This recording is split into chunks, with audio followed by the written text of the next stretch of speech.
Everyone, welcome to the show. So we've got right on right fighting again. So delicious. MAGA, if you have not heard, they're melting down again. This time, their ire is directed at the incoming Vice President, J.D. Vance. So this is for comments he made on Fox News. So check this out. Where is the line drawn on who will and wouldn't be considered for a pardon? I think it's very simple. Look, if you protested peacefully on January the 6th and you've had Merrick Garland's Department of Justice treat you like a gang member, you should be pardoned. If you committed violence on that day, obviously you shouldn't be pardoned. And there's a little bit of a gray area there, but we're very much committed to seeing the equal administration of law. And there are a lot of people, we think, in the wake of January the 6th who were prosecuted unfairly. We need to rectify that. So, yeah, Vance pissed off a lot of the cult because they still have no clue, right? They don't know what actually happened on January 6th. And so many of them still believe the lie that all of these people have been locked up for 4 years. And, all of these people have been treated unfairly. They did nothing wrong. They were peacefully protesting. So among those freaking out about his comments is a January 6th defendant. His name is Edward Jacob Lang. He goes by Jake Lang. So here's what he had to say. He posted this video online. Name one Jan 6er that was offered a fair trial in Washington, D.C., or that was not selectively prosecuted by the corrupt federal prosecutor's office, the George Soros prosecutors that let the Antifa and Black Lives Matter and Hamas rioters go free while they hunted us down and used the DOJ to destroy our lives. So if you're going to start nitpicking between which Jan 6ers can stay and which ones can go home on day one, January 20th, in 8 days, then we're going to need answers into which one of us had a fair due process of law. Because as of right now, all of us have been railroaded in a two-tiered justice system of persecution, a witch hunt. And I think the American people know that. And that's why they're calling out for every single Jan 6er to be pardoned on day one. So first of all, Jake Lang is in custody. He has been in custody. He's one of the few, 3 dozen or so, who has been in custody since his arrest because he's accused of violent crimes. So this is a guy who, according to him, is being treated so unfairly. Oh, all of his rights are being taken away, yet he's making videos from jail and posting them online. Seriously? And wait till I tell you the rest, okay? He wants us to name one defendant, one January 6th defendant who has received due process. Okay, Jake, I'll play. How about this guy? How about Jake Lang? Yeah, what you see here on your screen, everyone, is a list of the charges against Lang. The man who's being treated so horribly, he's in the gulag, as they call it, that he's making videos from jail and posting them online. So for those on the podcast, it shows he was indicted on charges of civil disorder, 2 counts of assaulting officers, 1 using a dangerous weapon, obstructing an official proceeding, 2 counts of disorderly conduct, and 2 counts of physical violence. And it says right at the top there, for those who can see it, and for those on the podcast, I'll explain, it says, quote, grand jury sworn in on January 8, 2021. This was not Joe Biden's decision. This was not Merrick Garland's decision. This wasn't directed by George Soros or any of the other boogeymen that the right likes to point to rile up the anti-Semites in their MAGA base. A group of average American citizens were called in for jury duty. This is how this happens for people who don't know. They're randomly assigned to cases. Some of them were placed on this grand jury, and they had no prior knowledge of what case they were going to be assigned to review. And I want to point out a few other things about how unfairly Lang has been treated. His case was assigned to a Trump-appointed judge, Judge Carl Nichols. You guys, if you've been following my January 6th sentencing videos, you know I have criticized this judge constantly because he has given these defendants weak sentences. He really appears to be a January 6th sympathizer. Not only that, but Lang was arrested on like early in January of 2021. He has still not gone to trial or taken a plea deal because of Jake Lang, because of his choices. He is the one who has dragged this out. Lang keeps filing all these motions. He's filing motions to dismiss the charges. He's arguing that his First Amendment rights have been violated, that his prosecution is unconstitutional. He's tried to change the venue of the trial, saying he can't get a fair trial in D.C. He wanted to question the jurors personally, not his attorney, but him. He wanted to question the jurors. And guess what?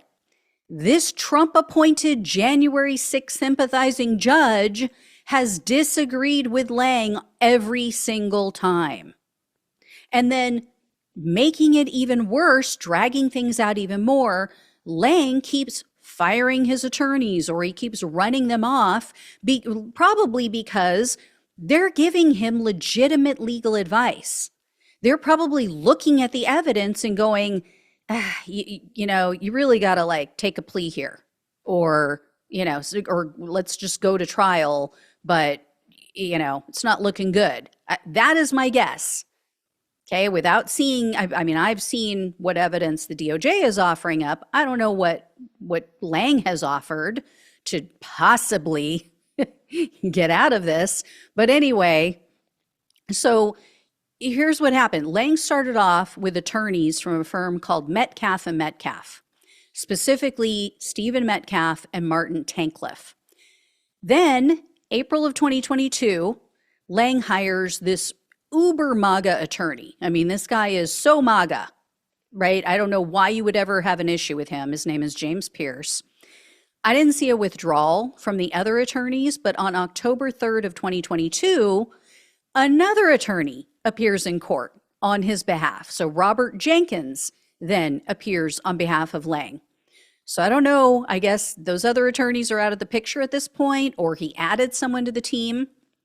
Then, as you see here, an attorney named Robert Jenkins that he brought in, like I said, in October 3rd of 2022, this same Jenkins guy, this attorney, cites irreconcilable differences and asked to be removed from the case.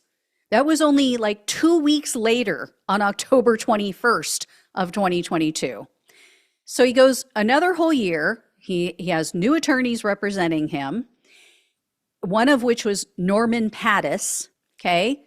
November of 2023, so we go now from 2022, he's got Norm Pattis, 2023, November 2023, Pattis petitions the court and says, oh, Lang fired me.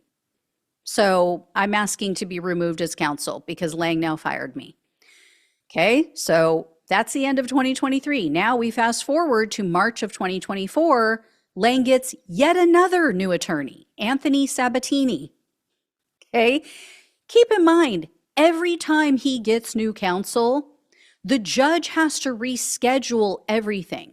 He has to reschedule the hearings, reschedule status conferences, because he has to accommodate the new attorneys so that they have time to get up to speed on this case. And then come new motions. They start filing new motions for the same BS that's already been litigated. So they're asking for the charges to be dropped. They're asking for certain evidence to be dismissed. So the case is further delayed, right? Because then the government has to file their responses. So the court has to give them time to respond to all of these BS requests. Then Lang appeals some of these decisions that the judge is ruling against him. So he is the reason this has gotten delayed. He is the reason he has been in jail this entire time. And I want to point something else out. So what you see here on your screen, this is a screenshot of the final page of Lang's court docket. At the bottom, you're going to notice a couple of things. First of all, it says page 3 of 3. And then the last entry was December 18th of 2024. The only time that I have seen this many pages in court entries, in court dockets, is when there are multiple defendants involved in one case. It's usually 1 page of court entries, maybe 2, right? So this tells me this case has been unnecessarily delayed. And in looking at the entries, it is very clear who's causing the delay. Like I said, the only reason that Jake Lang is still in jail is because of Jake Lang. Because maybe someone in his life, I'm thinking, allowed him to believe he's special and that he doesn't have to take responsibility for his actions. Which is ironic because right after the Capitol attack, I want you to see what Jake Lang posted online. He was very excited to take responsibility. He was very excited to clout chase and show how much he fought for Trump. Here is a photo that he allegedly posted on social media. For those on the podcast, it shows Lang. It includes a hand emoji pointing at Jake Lang, standing outside of the Lower West Terrace Tunnel, and he added, allegedly, the caption, "This is me." The hand is pointing and it says, "This is me." So this image shows Lang, allegedly, wearing a gas mask, full face gas mask, holding a stolen riot shield over his head, appearing to be preparing it looks like he's going to use it to strike the police, or maybe he was trying to, prevent them from hitting him with pepper spray. I don't know. And then there's this. So this is an entry from Lang's arrest affidavit. These are only allegations, right? So this hasn't been adjudicated yet, hasn't gone to trial. He hasn't taken a plea deal. Here's what it says, in part, what they're accusing him of. Quote, "An open source search of social media depictions from January 6, 2021 uncovered several videos and photographs at the Capitol during the breach and of Lang. Video posted to Facebook account shows an individual consistent in appearance with Lang in the front of a crowd outside the Lower West Terrace door with a dark and red colored baseball bat. The individual has the same appearance, jacket, and gas mask from earlier photos and is in the same position as the other videos and photos, including the video labeled 'This is me' on his Facebook and Instagram accounts. In the video, Lang swung, thrusted, and or jabbed the bat at law enforcement officers multiple times. In doing so, Lang struck at least the shields the officers held in front of them." And this is allegedly a photo of Lang holding the previously mentioned stolen police riot shield and the baseball bat while facing off against officers in the tunnel. I mean, I'm sure he was just a peaceful tourist, just wanting to go in and take a tour of the Capitol, right? That's why you don a gas mask, pick up a riot shield and a baseball bat, isn't it? I always take those things when I go to just, sightsee. Still, like I said, MAGA is throwing a tantrum because they're too afraid. And that is what it boils down to. They are so scared and so afraid of looking at the real videos and the real photos from January 6th. They do not want to know. They do not want to educate themselves on the violence that took place that day. They want to have plausible deniability. As I always say, it is not a matter of them just not knowing. They don't want to know. So, they can stay in this cocoon, in this little bubble, and keep their little social circle and not have to turn away from the MAGA cult because they don't want to. It's probably the only outlet. It's probably the only interaction with other humans that they get. They're probably so bored and so lonely, and they don't want to give up their social circle. So now these people are threatening, quote unquote, vengeance on JD Vance if they don't get their way. So one January 6th defendant, Philip Anderson, he removed his Trump 2024 sticker from his car. He posted it online. It's like, I'm removing my sticker. That'll show them. Oh my God. Just like such spoiled brats, like such children. In any case, this could be a bit of a sticky wicket for the January 6 convicts. I mean, if it goes down the way that JD Vance is saying it's going to go down, this is going to be a problem because think about it. You have people like Enrique Tarrio, who was the chairman of the Proud Bigots.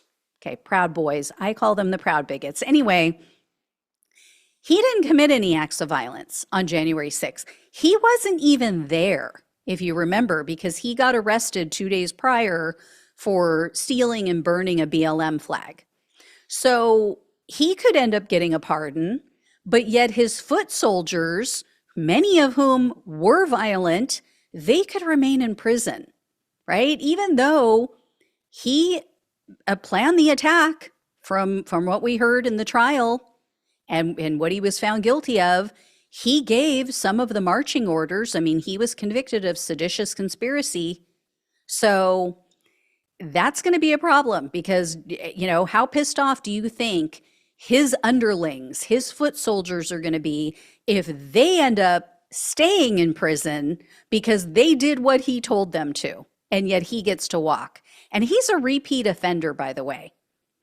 People, Enrique Tarrio, he didn't do anything wrong. This guy has been in prison before. It's not like he has this clean record. He's squeaky clean. And, his mom is out there. He doesn't belong in prison. He's done nothing wrong. It's parents like that raise spoiled brats.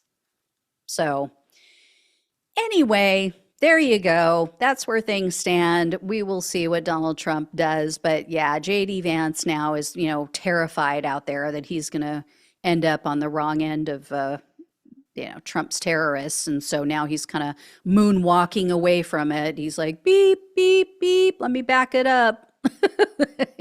Let me change my tune. Oh, well, we're going to look at each case individually and see. Yeah. Either way they go. I mean, if they let out violent people, that shows the law and order crowd that they don't really mean it.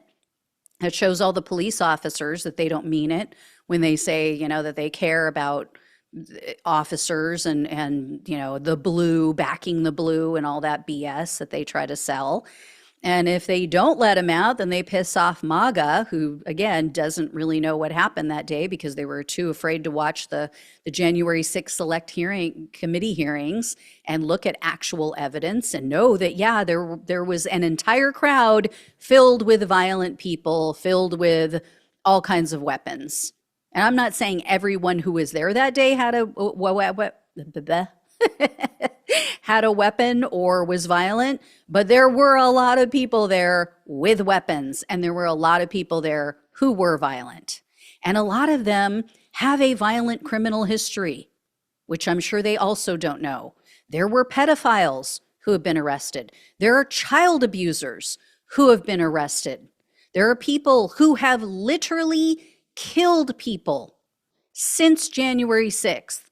January 6 defendants who have murdered people, one who stabbed someone to death, one who drove drunk on the freeway, head-on collision, and murdered a young mother, killed a young mother, I should say. Didn't murder, it's a different term, ended up killing a young mother, severely injuring her husband on their anniversary. Another one who purposely drove the wrong way on the freeway, trying to commit suicide and ended up killing an innocent person. He lived, killed somebody else. You know, I just did a story the other day about the sentencing of a man who went and stabbed a restaurant owner because they got in an argument. I mean, these are the people you want to let out? These are the people you want to give pardons to, who you're stumping for, they're good, innocent people, blah, blah, blah. They didn't do anything wrong. Okay. Yeah. Well, we'll see how that plays out. Anyway, like I said, I'll let you know. I'll keep you posted. Thank you all so much for watching and listening. Please like, please share, and subscribe to the channel if you have not. Please donate if you possibly can. Truly helps to keep the show going. Greatly appreciate it and love you all. Take care, and I'll talk with you soon.